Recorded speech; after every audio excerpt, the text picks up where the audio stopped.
Prezados amigos, prezadas amigas, que estão estudando conosco o livro A Caminho da Luz. Estamos iniciando o nosso estudo de número 24, correspondendo ao capítulo 23 do Caminho da Luz, que é sobre o século XIX. O século XIX, para quem gosta de estudar a história, os avanços normais da humanidade, ele vai se caracterizar por um século esplêndido, né? De muitas e muitas conquistas, de muitas descobertas e avanços científicos e também de avanços da humanidade. Então é isso que nós vamos estudar hoje, o século XIX, o século de Freud, o século de Jung, o século de Allan Kardec e de tantos outros cientistas, humanistas, enfim, pessoas que vieram aqui mesmo para alavancar o progresso da humanidade. Esse estudo é magnífico. Vocês vão adorar estudar o século XIX, tenho certeza que depois vocês vão querer estudar mais, buscando nas literaturas, na história, né?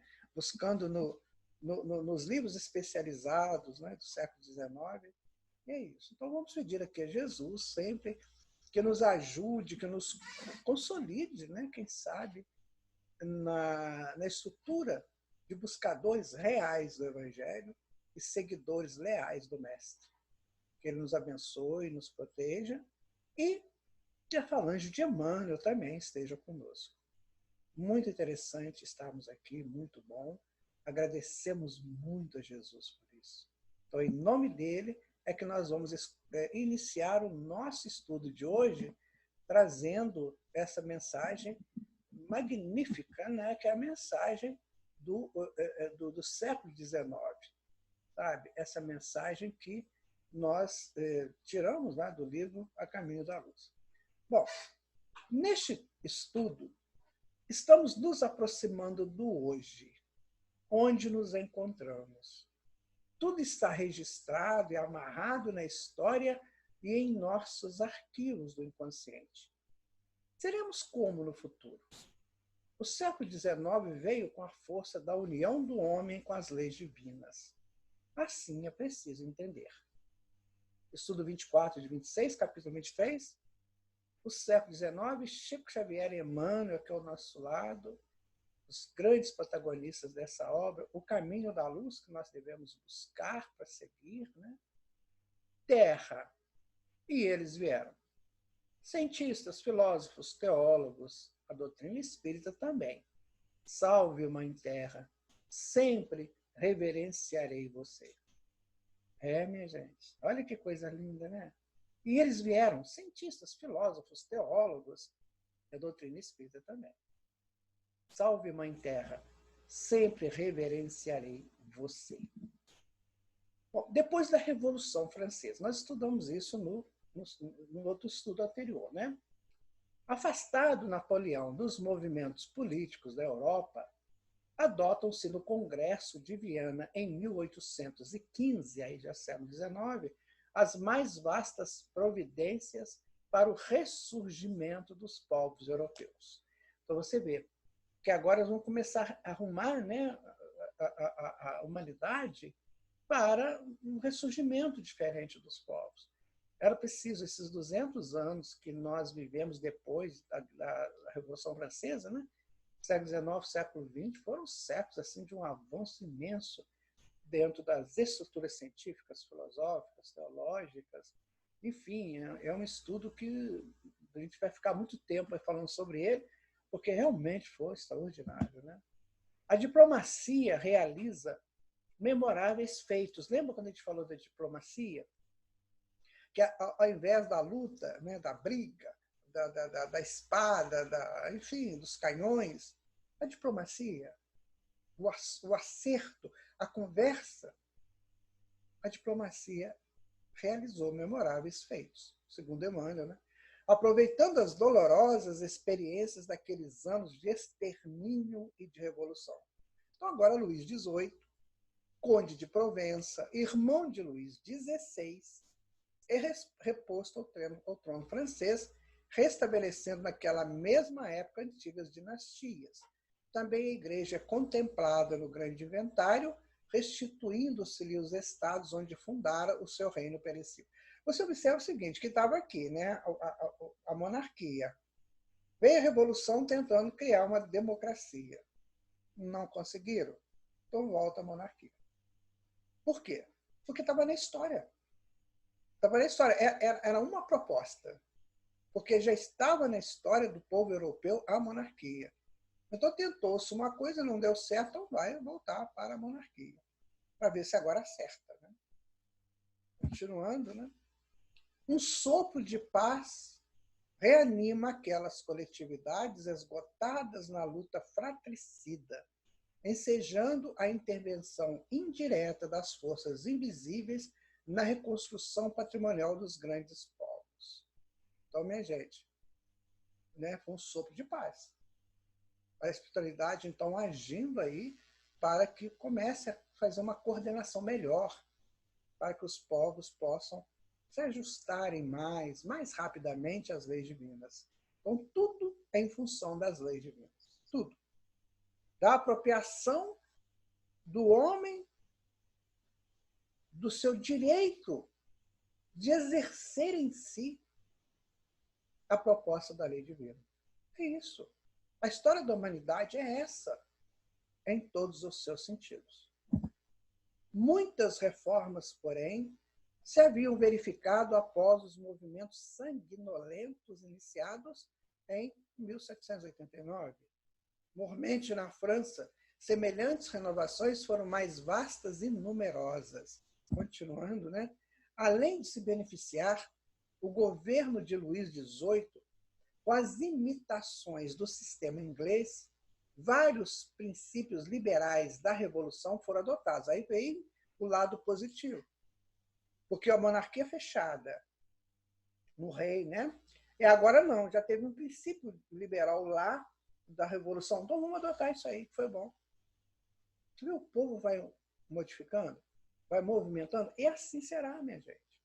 Assim será em toda a humanidade, no decorrer desses séculos futuros. O homem vai apropriar do seu direito de liberdade, mas desde que ele entenda que o outro também tem liberdade. Esse é o projeto, essa é a linha. Então foram adotados esses princípios, vários princípios liberais, tais como a igualdade dos cidadãos, isso é sensacional. Nós somos iguais perante a lei, somos iguais porque somos filhos de Deus. A liberdade de cultos também. A liberdade de você se expressar da maneira que você quiser a sua religiosidade, porque cada pessoa tem um nível de entendimento da própria religião. Então, eu não posso tolher a pessoa, não posso trazer ninguém para o espiritismo à força, ou levar alguém para o catolicismo, ou para o protestantismo, para o evangelismo. Não, o budismo, nada disso. Cada um procura seu caminho. Ele precisa compensar as suas frequências do coração, porque a religião está muito ligada nisso, no coração, no sagrado. Mas ele está precisando daquilo, então tem que dar liberdade para ele. Estabelecendo-se, a par de todas as conquistas políticas e sociais, um regime de responsabilidade individual no mecanismo de todos os departamentos do Estado. Responsabilidade individual. Olha que interessante, igualdade dos cidadãos, liberdade dos cultos, né? E responsabilidade individual. Aí, já é um resultado positivo da Revolução Francesa. Então, continuando, a própria Igreja, habituada a todas as arbitrariedades na sua feição dogmática, reconheceu a limitação de seus poderes junto das massas, resignando-se com a nova situação. Então, a própria Igreja, que era uma das opressoras, né, do povo, sim, a história conta isso. Não estou falando contra a Igreja Católica, mas a história conta isso. Então, agora começa a tentar se adaptar. Como é que vai ser agora? Porque o homem já não é mais aquele homem que a gente manipulava, aquela consciência de manipulação, né? De manipulação, não. Já era uma consciência mais aberta, já buscava uma liberalidade maior, já tínhamos grandes pessoas falando, já tínhamos passado pelo iluminismo, onde muitos dos filósofos aí disseram coisas chamando o ser ao raciocínio, a razão, a libertação pela razão. ou seja, a fé raciocinada. Então, isso tudo contribuía para que o Estado e a Igreja buscassem outros fundamentos, outros encaminhamentos. Porque o homem que eles governavam não era mais aquele homem, aquela massa de manipulação. Eram pessoas que já estavam nas universidades, que já estavam nos laboratórios fazendo pesquisas, que já estavam fazendo um social um pouco mais elevado, já buscavam nas ciências, nas artes, na literatura, já estavam fazendo esse movimento de libertação daquela caverna de Platão, né? Estavam já se libertando. Vamos pegar agora o Will Durant de novo, a Ariel Durant. O que eles vão dizer aí nesse momento? Olha só. Oposto a este panorama de nações, de códigos e de religiões que se fortalecem e se declinam, a ideia do progresso encontra-se em uma forma duvidosa. Trata-se apenas de uma ostentação vaidosa e tradicional da geração moderna?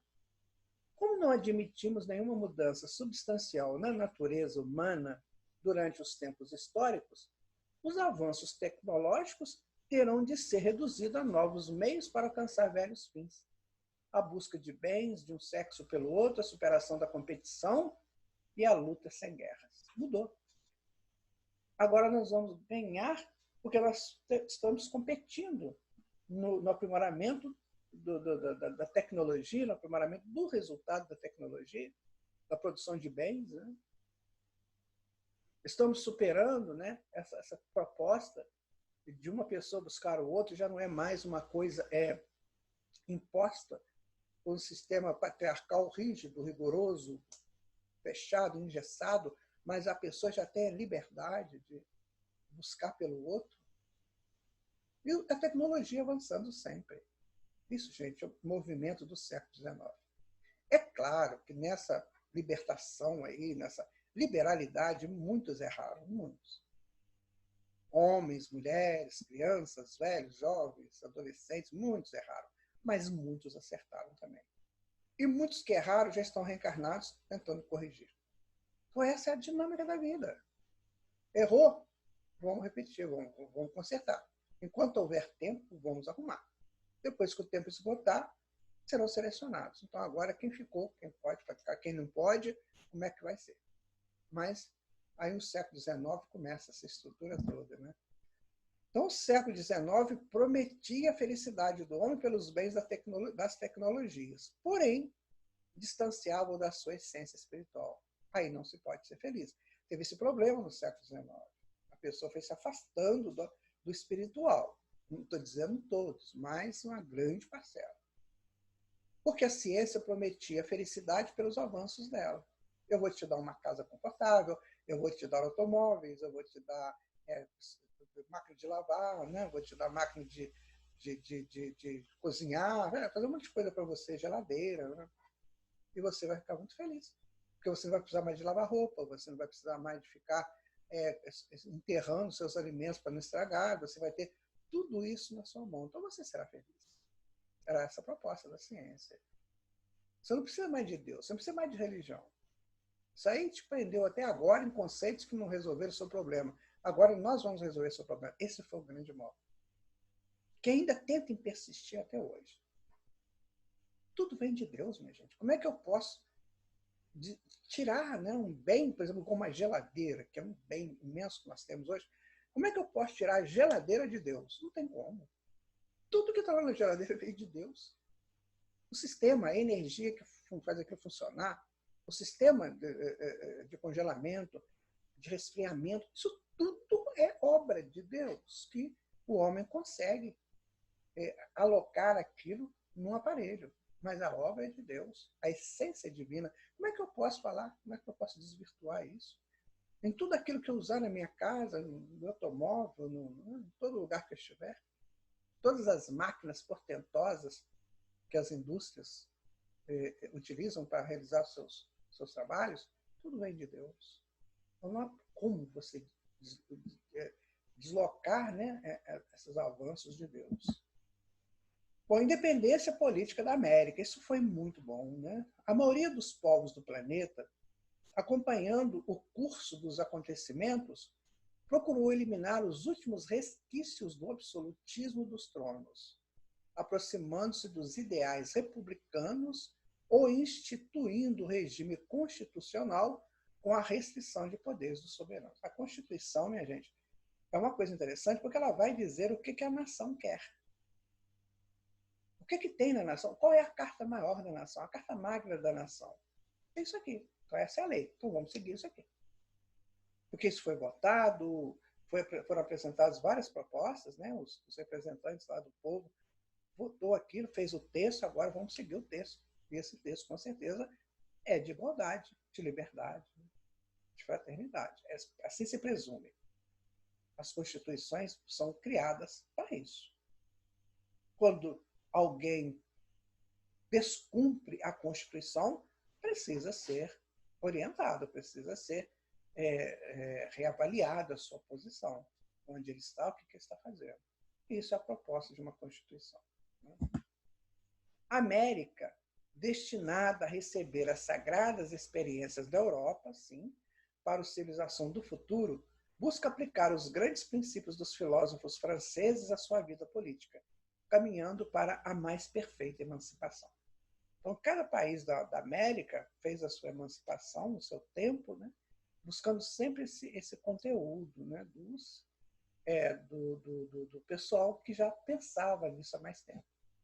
Olha, a América, minha gente, antes da colonização europeia, ela era habitada por um povo restrito ao próprio espaço da América.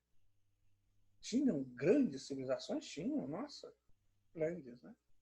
Mas eram civilizações que praticamente que estavam retornando para os seus mundos de origem. E eles não iam ficar aqui, como muitos não ficaram. Ou então eram civilizações ainda tribais, sabe? E era necessário, então, enxertar essa civilização com ideias novas, com ideias já avançadas que vinham da Europa. Aí foi feito assim. Né? Você vai ler a independência de cada povo da América, ela foi feita nessa suposição de avanços civilizatórios, avanços da política, avanços da ciência, da filosofia. A América recebe esse prêmio. Só que, infelizmente, ainda teve muita gente que queria tirar proveito da América, ao invés de fazer dela um pouso maravilhoso já no início, não. Muitos vieram aqui roubar ouros, né, minas. Gente, é uma coisa terrível, né? Então, Deus nos entrega uma coisa nova, maravilhosa, eu vou usurpar daquilo, vou usufruir daquilo para o meu benefício próprio, para um benefício de uma nação. Isso é a marca da ignorância e da rebeldia humana. É muito sério isso. É preciso a gente refletir muito, sabe? Porque muita gente hoje ainda pensa assim, que eu tenho que tirar o maior proveito enquanto eu estiver no poder. Isso é uma pena, viu? É uma pena, porque tem nada a ver com aquilo que ele mesmo já recebeu para chegar até onde ele está. Se for fazer uma análise da vida dele, desde o animal até onde ele está, ele já recebeu muito. Né? E agora está querendo usurpar. Não, meu amigo, se você tem uma casa, agradeça a Deus por ela. Se você tem um conforto doméstico, agradeça. Se você tem um alimento, agradeça sempre. E trabalhe mais, ajude mais, contribua mais. Seguindo o exemplo das colônias inglesas, os 4 vice-reinados da Espanha procuraram lutar pela sua independência. Bom, no México, os patriotas não toleraram outra soberania além da própria. No Sul, com a ação de Bolívar e com a deliberação do Congresso de Tucumã em 1816, proclamava-se a liberdade da política das províncias da América Meridional. Né? Aí nós temos o nosso Bolívar, né? Simón José Antônio de la Santíssima Trindade Bolívar e Palácios Ponte Andrade Blanco. Meu Deus, isso é que é nome, né? Comumente conhecido como Simón Bolívar, foi um militar líder político venezuelano, sendo o primeiro ilustrado a apoiar na prática a descolonização na Venezuela, 1783 a 1830. Os Smiths começaram a vir para cá para fazer isso. Né? Em 1822, o Brasil erguia igualmente o seu brado de emancipação com Pedro I, sendo digno de notar seu esforço do plano invisível na manutenção da sua integridade territorial. Isso mesmo, gente. Estudar a história do Brasil, você vê que tentaram dividir lá em cima no Nordeste, tentaram dividir no Sul, não conseguiram. Tentaram colocar até São Paulo como um país diferente, não foi possível. O Brasil é esse tamanho, precisa ser assim. Precisa ter esse formato do coração para que ele possa instruir a humanidade do futuro. Quando toda a zona sul do continente se funcionava em pequenas repúblicas, atento à missão do povo brasileiro na civilização do povo. Então, tentaram, mas não foi possível. O povo tinha essa mania, né, de ficar partindo as coisas. Como eu falei já para vocês aqui no passado, em outros estudos, meu amigo, o nosso projeto aqui, individual ou coletivo, só acontece se Deus permitir, se Jesus permitir e a espiritualidade conduzir. Fora isso, não tem como. Fora isso, pode até conseguir uma pequena vitória, mas logo assim ela é abafada pela realidade, pelo que precisa ser. Porque nós não temos a visão do todo, nós temos a visão tacanha do momento e do espaço, do tempo e do espaço. Nós não temos a visão do todo. Nós não sabemos o que está previsto para acontecer, por exemplo, em Costa Rica daqui a 200 anos. Para acontecer nos Estados Unidos, para acontecer no México, para acontecer lá na África. Nós não temos essa informação. Para acontecer em todos os países do mundo. Nós não temos.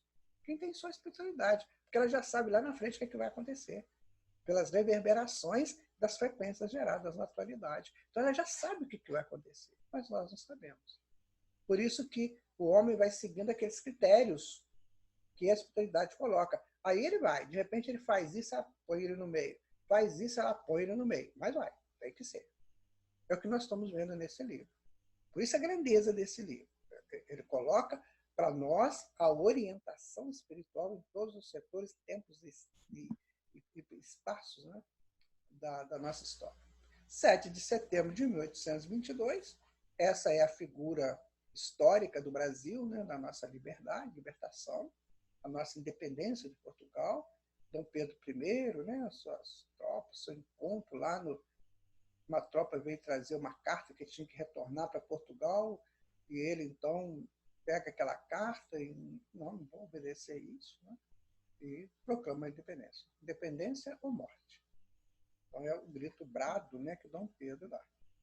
Segundo o Humberto de Campos, ele não fez isso sozinho. Quem ergueu essa espada e gritou, estimulando ele, foi o Tiradentes.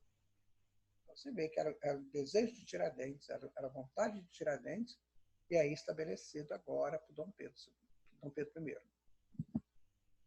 Allan Kardec e os seus colaboradores. Agora nós vamos entrar num grande momento do século XIX, que é o momento da codificação espírita, do momento de Allan Kardec. O século XIX desenrolava uma torrente de claridades na face do mundo, encaminhando todos os países para as reformas úteis e preciosas. As lições sagradas do Espiritismo iam ser ouvidas pela humanidade sofredora. Jesus, na sua magnanimidade, repartiria o pão sagrado da esperança e da crença com todos os corações. Minha gente, precisamos colocar aqui uma informação. Por que Emmanuel coloca aqui Allan Kardec? Olha, ele fala, Allan Kardec é Espiritismo, ele fala dos grandes nomes da humanidade. Ele fala das grandes conquistas da humanidade, das grandes propostas de Jesus para a humanidade. Então, antes dele falar do Espiritismo, ele já tinha falado disso. Então, não é um livro que está fazendo apologia ao Espiritismo, não. Ele conta uma história. E ele já fala que o Império Romano poderia ter feito esse trabalho de unificação no mundo. Depois Jesus tenta na França. Ou seja, não é aquele negócio, ele chegou para falar do Espiritismo. Não, o Espiritismo é a doutrina que abre para nós todas as portas do entendimento dentro da nossa condição humana. Para quem desejar. Agora, se você duvida, se alguém duvida, leia o Livro dos Espíritos, mas estude o Livro dos Espíritos com profundidade. Depois estude o Livro dos Médiuns, o Evangelho segundo o Espiritismo, Céu e Inferno, a Gênesis, a Revista Espírita. Aí você vai estar aparelhado ou aparelhada para dar a tua opinião. Mas fora isso, estude antes. É o que eu te aconselho, de coração. Eu estou há 44 anos estudando o Espiritismo. Por isso eu falo isso para você. Olha, em um estudo comparado, viu? O meu estudo do Livro dos Espíritos, da doutrina espírita, é um estudo comparado. E não é só aquele que eu faço comparações com outras ideologias, com outras religiões. Então, o meu estudo é comparado, porque isso é importante. Quando a gente puder fazer assim. Allan Kardec, todavia, na sua missão de esclarecimento e consolação, fazia-se acompanhar de uma pleiade de companheiros e colaboradores, cuja ação regeneradora não se manifestaria tão somente nos problemas de ordem doutrinária, mas de todos os departamentos da atividade intelectual do século XIX. É aí que eu falo. Todos os departamentos da atividade intelectual. A ciência, nessa época, desfere os voos soberanos que a conduziriam às culminâncias do século XX. Você vê que Jesus coloca tudo certinho?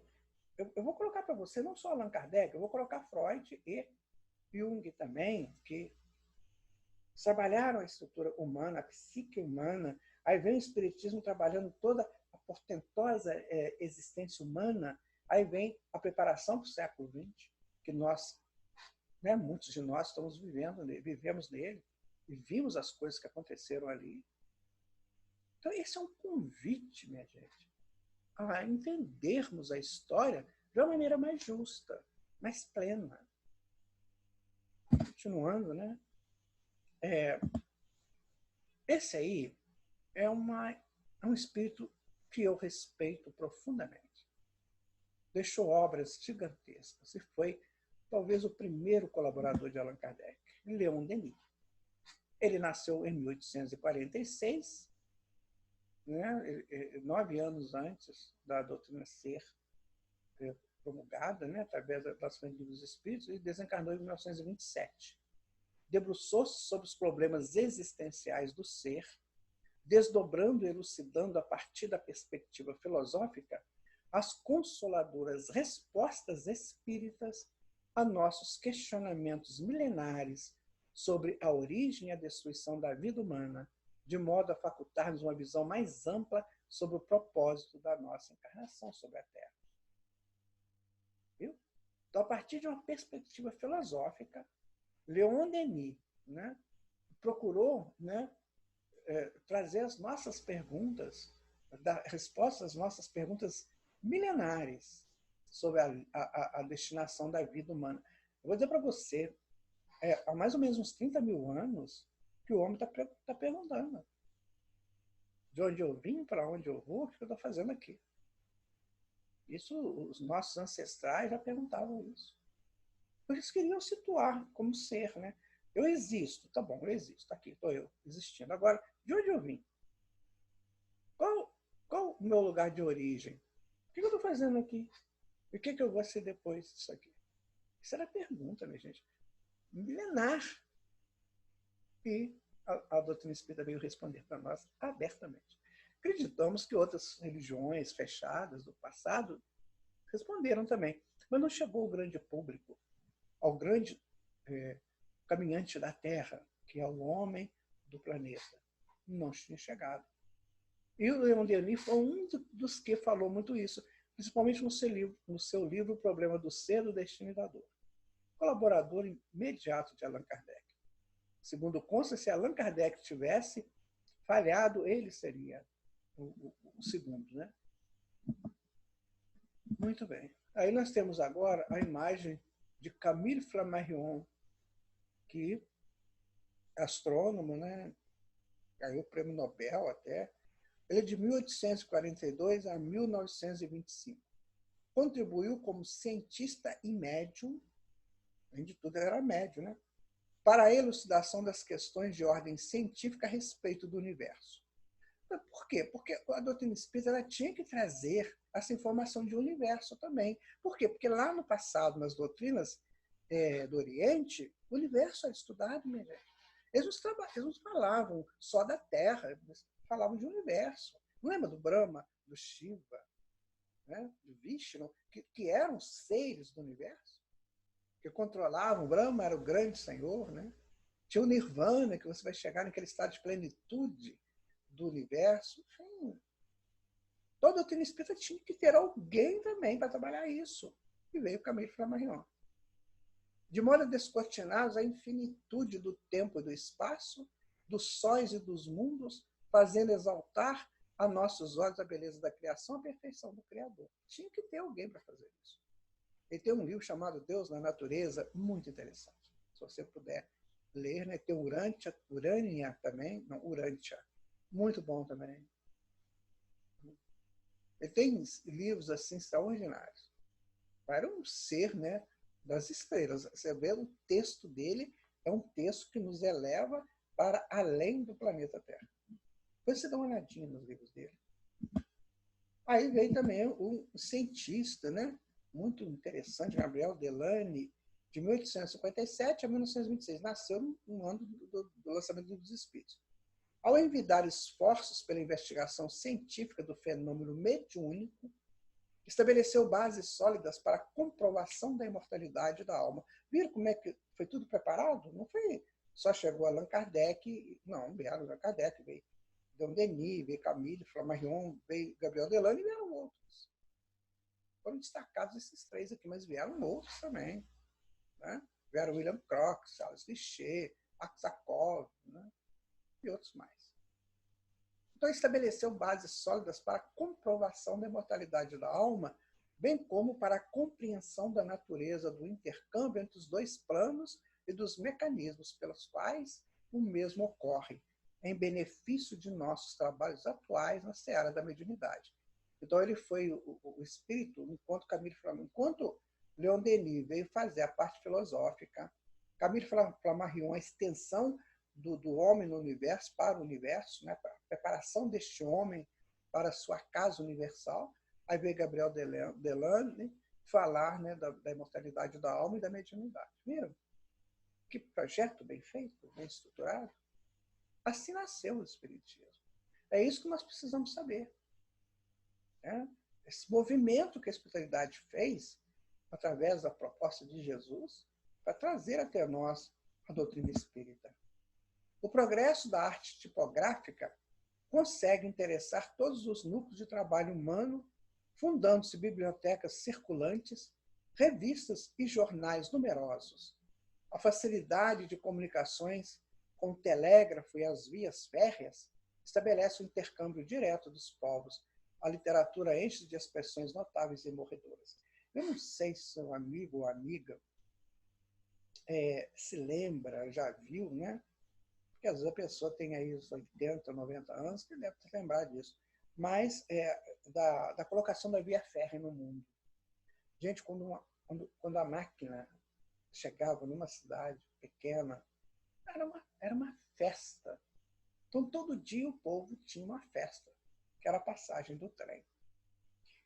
Eu sei de casos, né, porque tinha aqueles trens a vapor, aquelas máquinas a vapor, que tinha o foguista e o maquinista. O foguista ia botando lenha lá para fazer o vapor, né? Tinha uma fornalha lá, ia fazendo vapor. Eu sei de famílias, minha gente, que levavam frango assado para a máquina.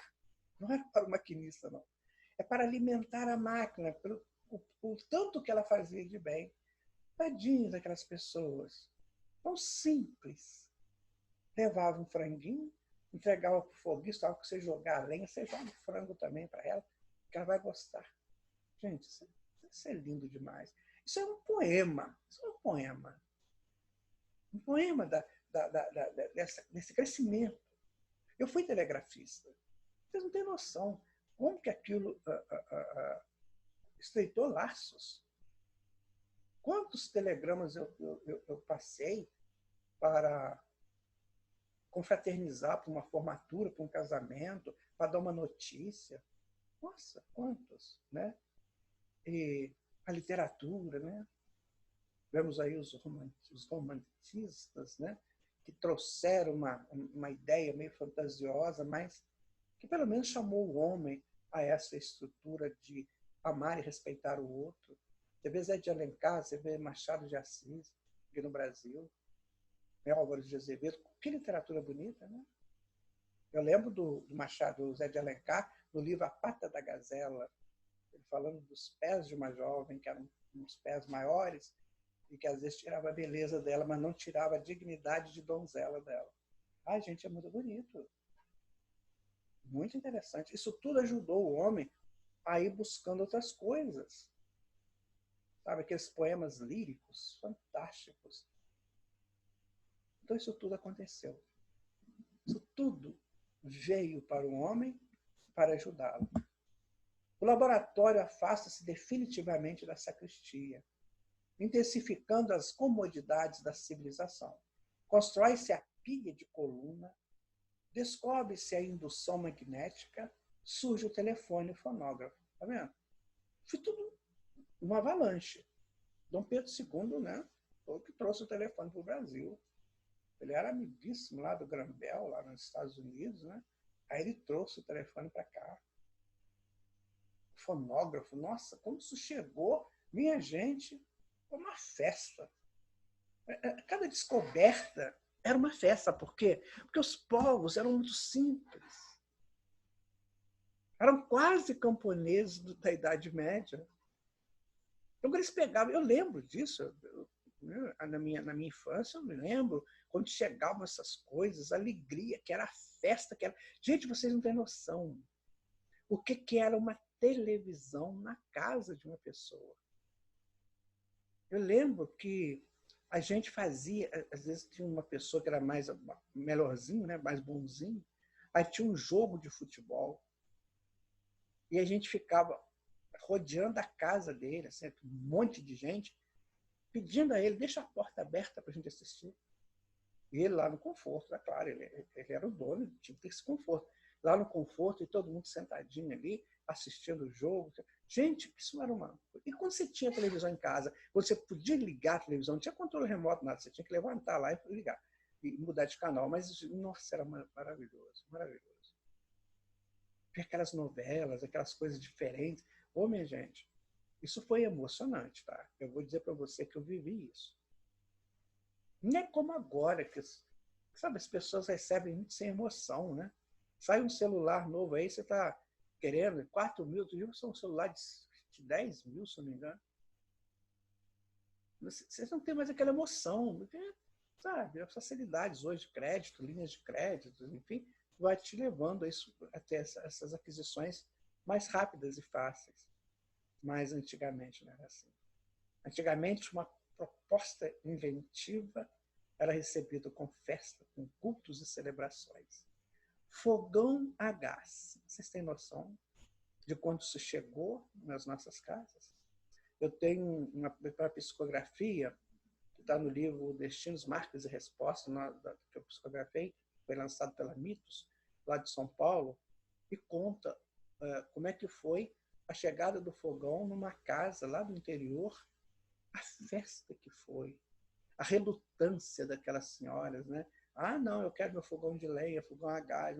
Gente, isso foi impressionante. Isso. Vamos continuar, senão a gente vai ficar aqui saudosista. Olha aí, algumas descobertas acontecidas no século XIX. Gerador elétrico, confeiteira mecânica, revólver, código Morse, fotografia, borracha vulcanizada, o transatlântico, o telégrafo, a rotativa, anestesia.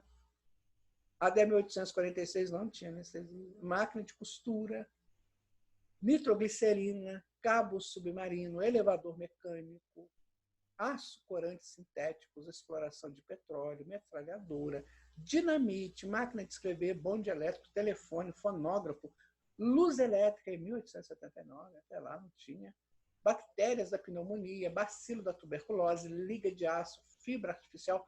A tuberculose matava, né? Então descobriram o bacilo e como combater, né? Fibra artificial, né? O rayon, que chamava, né? O rayon, aquela... Lembra tinha umas camisas, né? Que era tudo de fibra, era bonita, a gente usava aquelas camisas.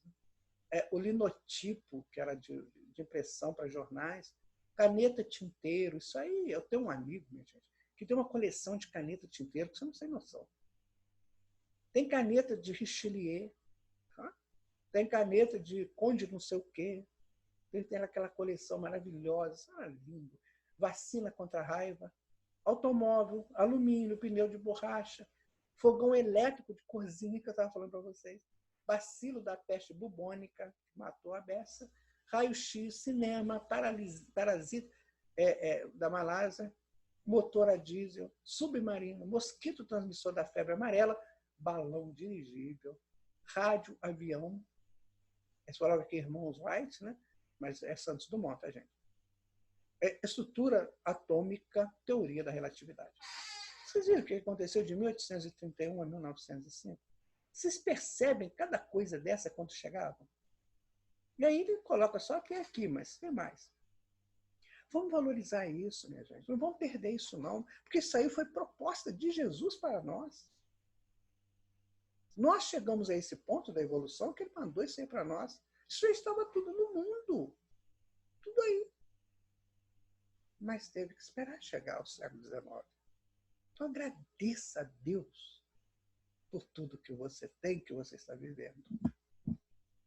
Aparecem os primeiros sulcos no campo da radiotelegrafia.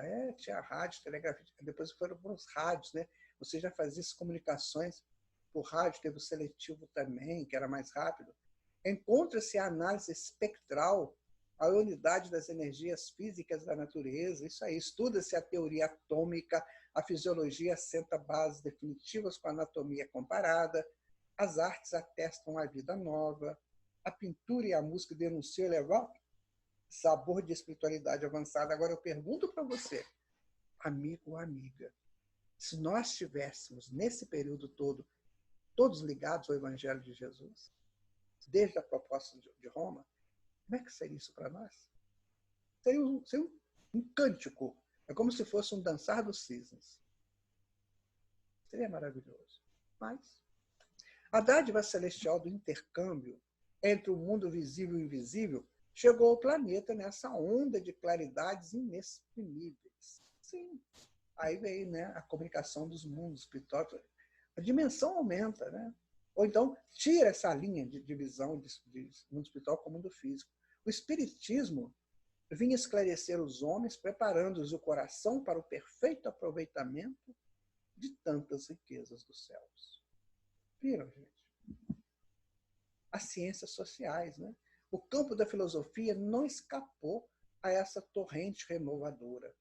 Aliando-se às ciências físicas, não toleraram as ciências da alma ou ascendente dos dogmas absurdos da igreja. Claro, você vai aumentando o seu potencial, o seu teor mental, vibracional vai aumentando. Então você já vê o que está ficando para trás.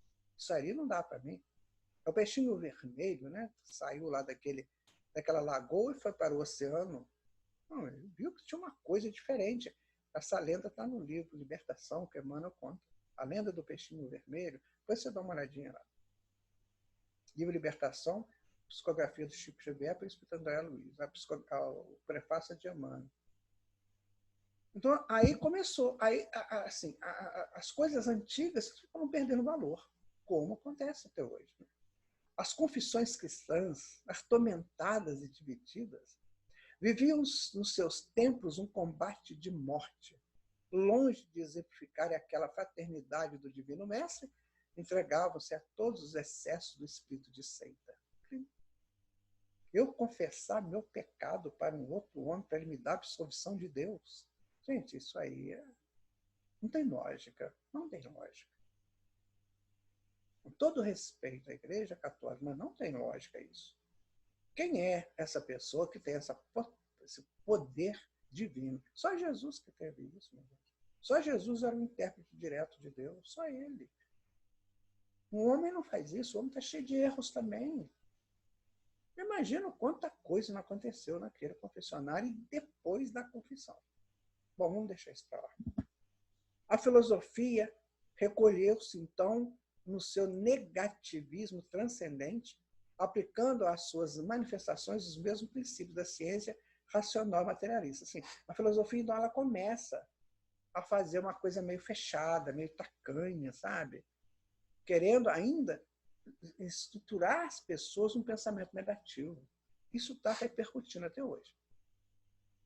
Quando a gente lê esses filósofos, né, do século XIX, século XX, a gente tem que ver até que ponto eles esclarecem, e até que ponto eles criam uma ideia que se torna determinante para povos, mas a partir da ideia dele. Não é que o povo vai pensar, né? Faz do povo uma manada, onde se pode manipular por ideias. Não. Hoje nós temos que raciocinar, o que realmente é útil, né? Schopenhauer é uma demonstração eloquente do seu pessimismo, e as teorias de Spencer e de Comte esclarecem as nossas assertivas, não obstante a sinceridade com que foram lançadas no vasto campo das ideias. Então, você vê, ele cita Schopenhauer, cita Spencer, cita Comte. Você vai estudá-los, você vai ver isso, porque Schopenhauer é muito, muito negativo, ele parece uma escuridão, coitado. Spencer também, com aquelas ideias meio confusas com relação à sociedade, e Comte, com o seu positivismo ali muito, né, que vai criar o pragmatismo, né? Isso é, isso não tem meio termo. Isso tudo foram, como a Kardec coloca, eles eram sinceros no que eles estavam falando, mas tem que ser avaliado hoje pelo nosso tempo, e de posse desses conhecimentos que nós temos da doutrina espírita. Tem que ser avaliado, né, gente? Eu estou vendo muitas pessoas aí de nome, de poder, usando essas teorias ainda já ultrapassadas. Às vezes usam essas teorias, infelizmente. Então, o nosso Schopenhauer aí, né? As coisas só têm atrativo, que é ele que diz, ó, as coisas só têm atrativo enquanto nos não tocam. A vida nunca é bela. Só os quadros da vida são belos. Quando o espelho da poesia os ilumina e os reflete. Principalmente na mocidade, quando ignoramos ainda o que é viver. Ou seja, a vida não presta. A vida é um reflexo. Quando alguém fala o bem da vida, a beleza da vida. Então, ela reflete isso aí, mas ela não é isso. Ela só é um reflexo. Como um objeto que você põe na mão, que ele ilumina por causa do sol ou da luz, né? Ele não é a luz nem o sol, ele é o reflexo. Então, a vida, o que tem de belo na vida é só reflexo de alguma coisa que alguém falou que é belo. Isso é a ideia do Schopenhauer. Hoje deve ter mudado muito, né, no sentido disso aí. Aí tem o nosso prezado Spencer, né?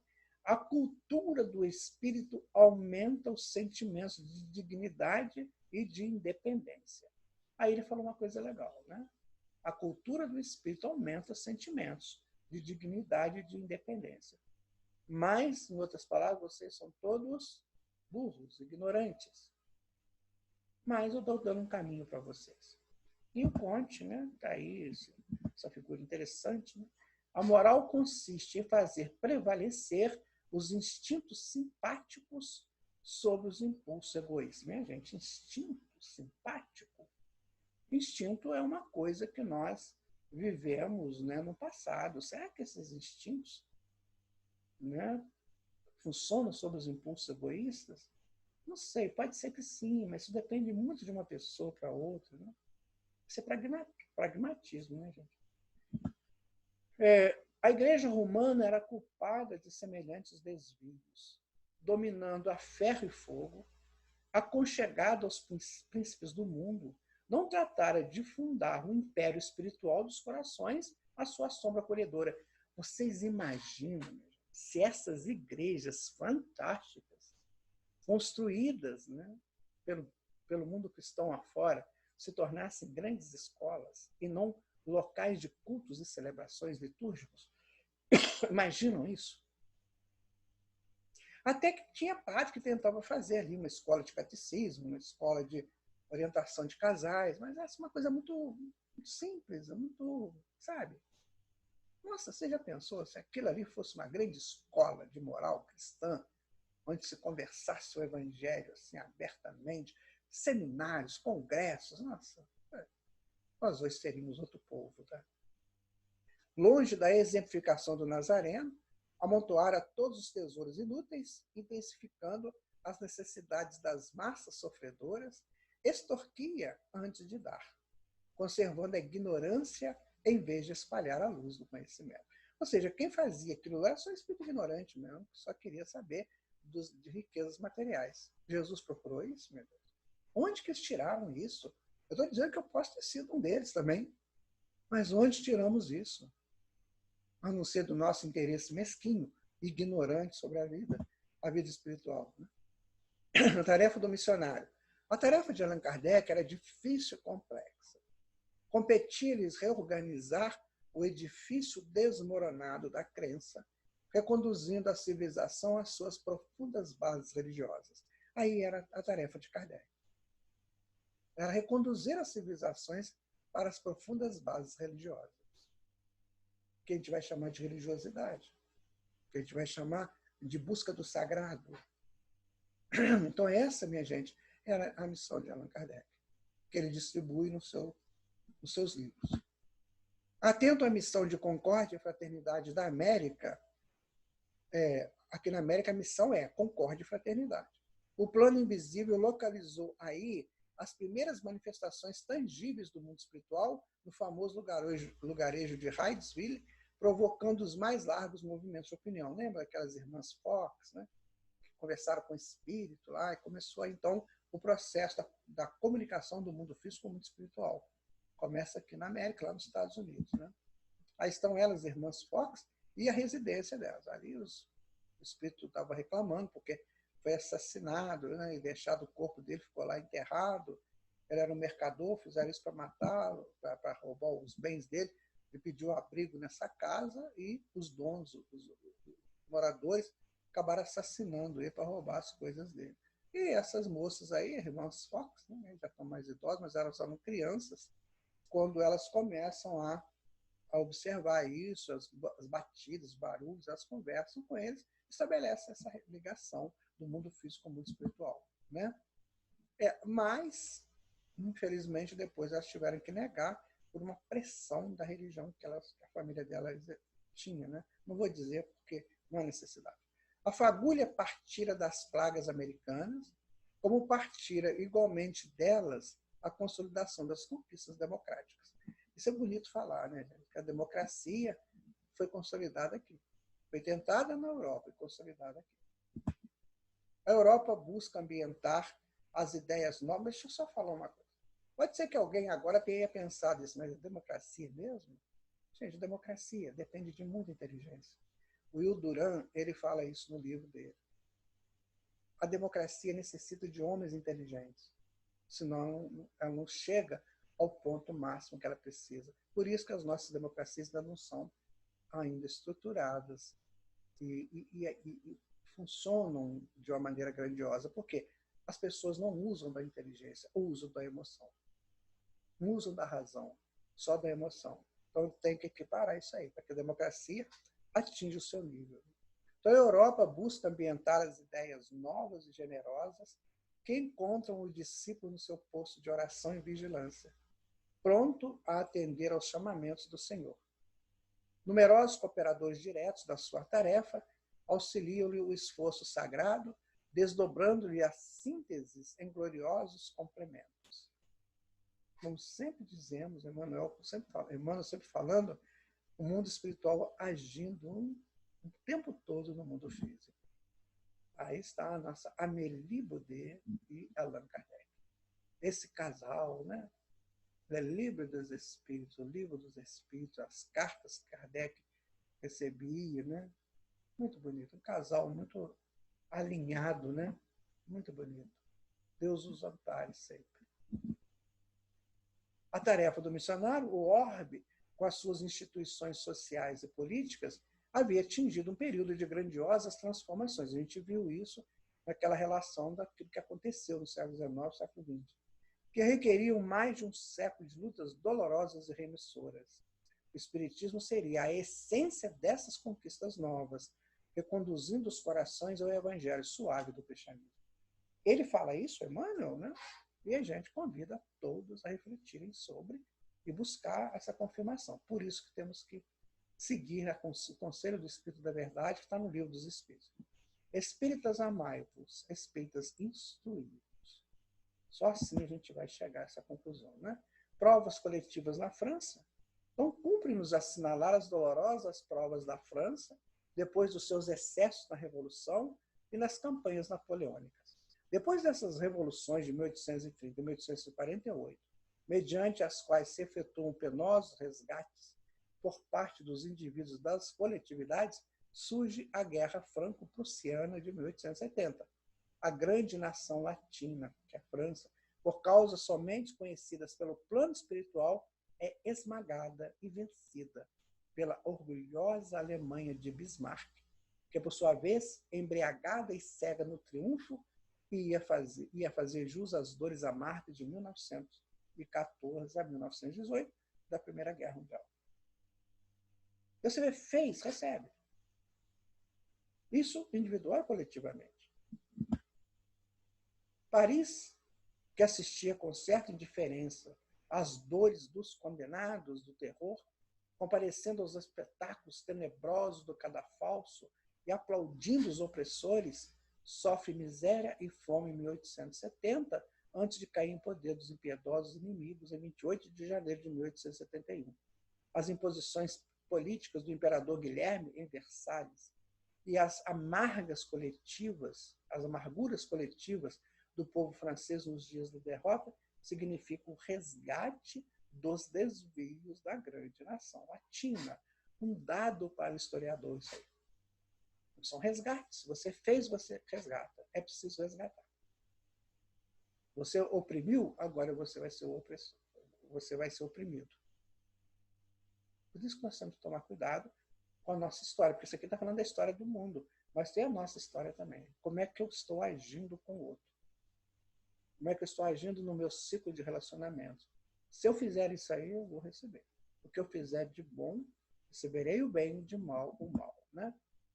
Aproximando-se o ano de 1870, que assinalaria a falência da Igreja com a declaração da infalibilidade papal, o catolicismo experimenta provações amargas e dolorosas.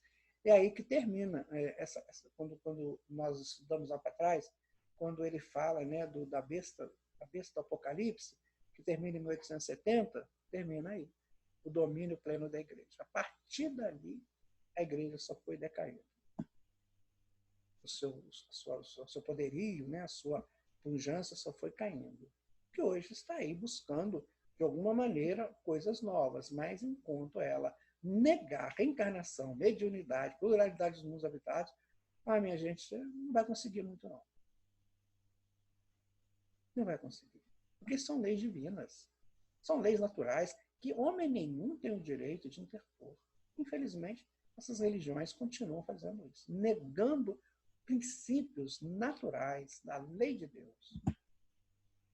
Exaustos de suas imposições, todos os povos cultos da Europa não enxergaram nas suas instituições senão escolas religiosas, limitando-se-lhes as finalidades educativas e controlando-se-lhes o mecanismo de atividades que a gente estava falando. A pessoa, se essas igrejas, né, se tornassem centros de estudos de religião, porque já tinha as universidades para falar de ciências, né, de filosofia, mas se a igreja, né, usasse esses locais. Aqui em Juiz de Fora tem um templo, sou apaixonado com ele. Não é só pela beleza do templo religioso, né, mas também pela pujança do prédio como um todo. Eu fico pensando no dia que isso se transformar numa grande educandária. Nossa, agora já estão fazendo, já tem uma parte lá para fazer palestras, né, para fazer estudos, mas estou pensando no dia que isso tudo se transformar mesmo.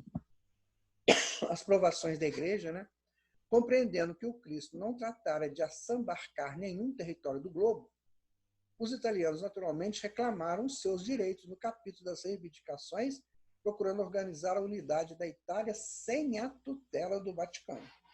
Queremos não. Nós queremos, né, a nossa liberdade.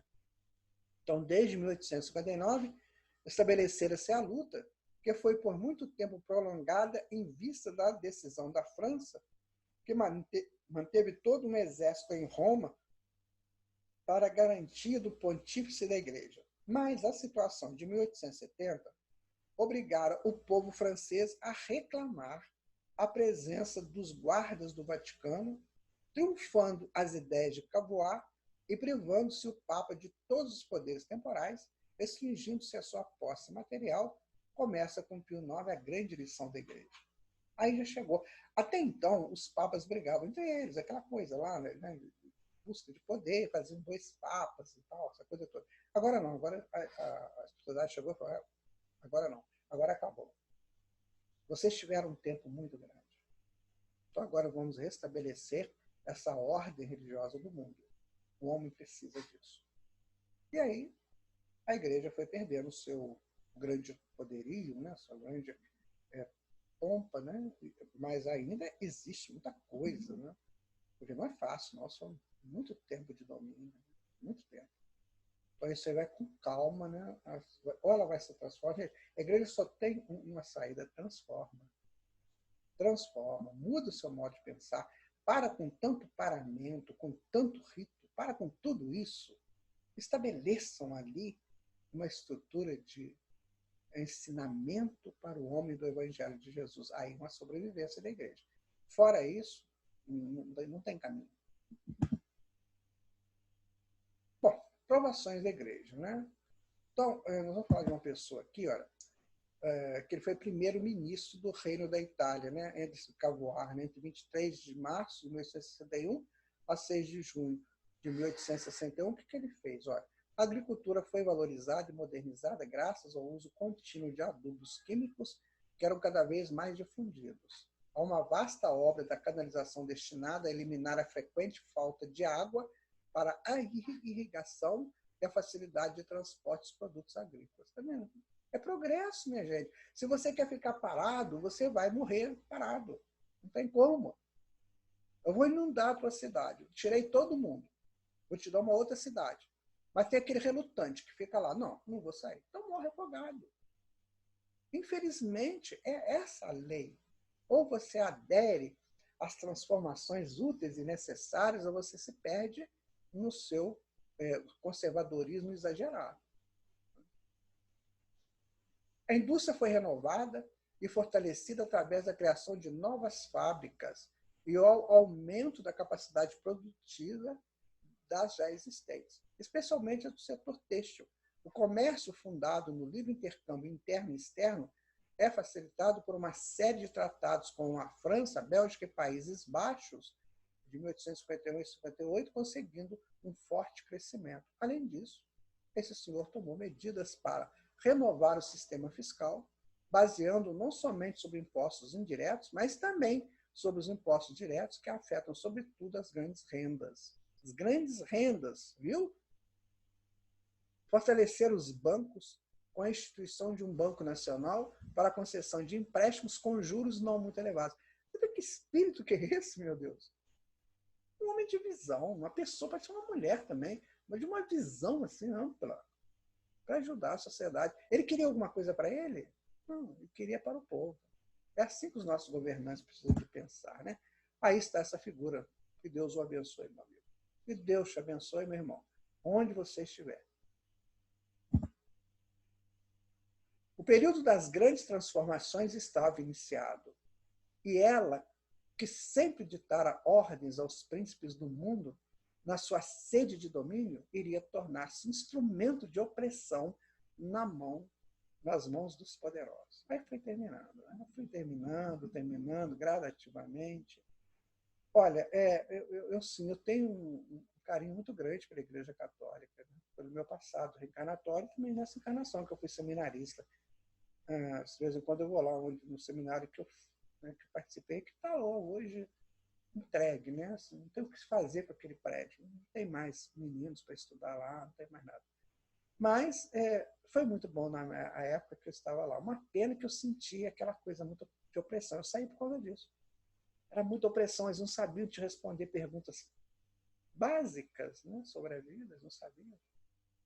Então a gente foi afastando o pessoal, porque eles insistem nessas coisas de dogma ainda até hoje. Né? Observa-se um fenômeno interessante.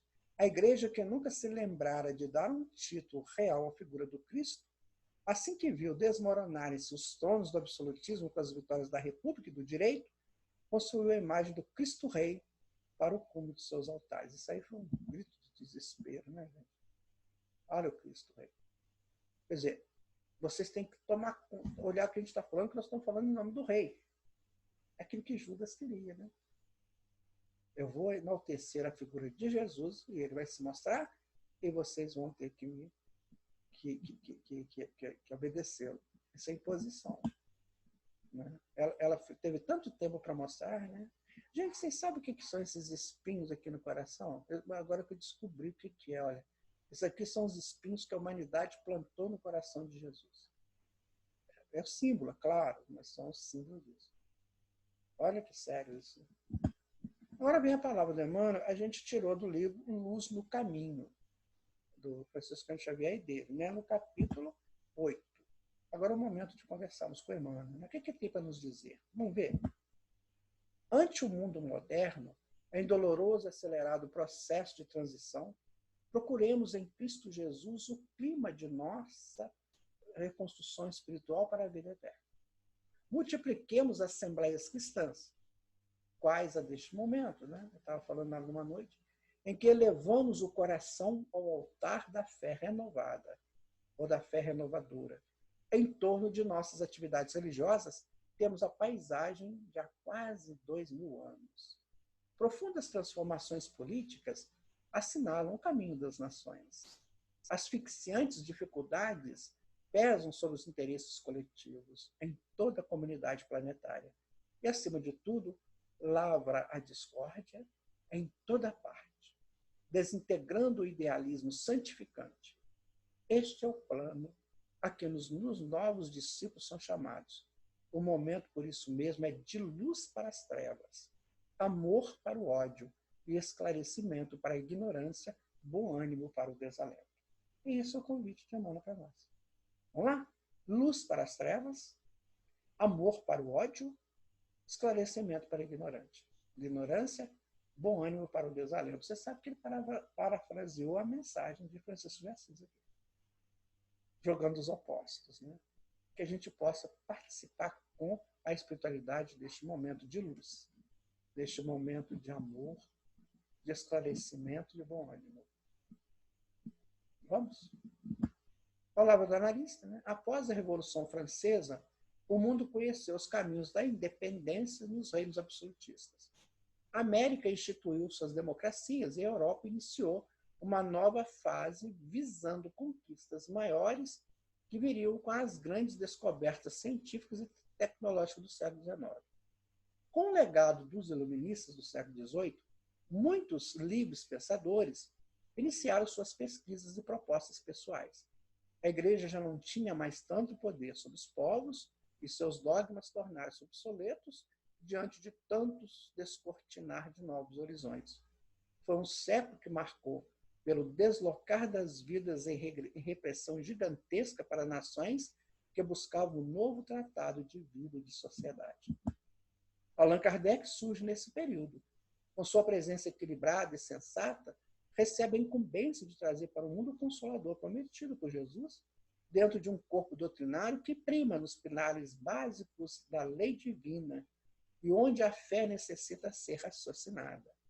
Vários colaboradores se acercam do mestre de Lyon.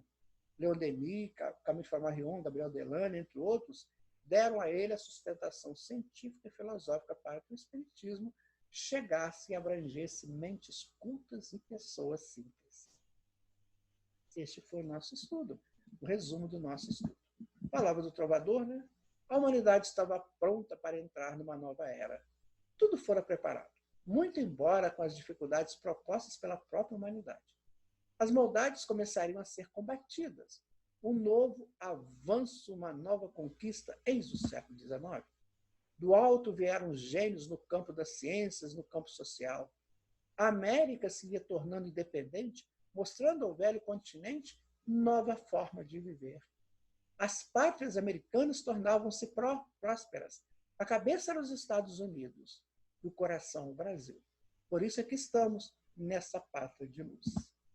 Em 1804, Lyon recebe um grande gênio. Chegou de mansinho, era educador, dialogou com Pestalozzi na Suíça e mostrou ao povo francês sua força, sua pujança. Aos 53 anos, lança o livro base da nova era, Daí trabalha sem cessar, rompendo barreiras, cumprindo o seu papel. A Kardec se juntaram outros, que também vieram como ele com a mesma proposta libertadora. Liberdade é assim. Chama a responsabilidade de conhecer as leis divinas e praticá-las com ardor, ou no calor de cada dia.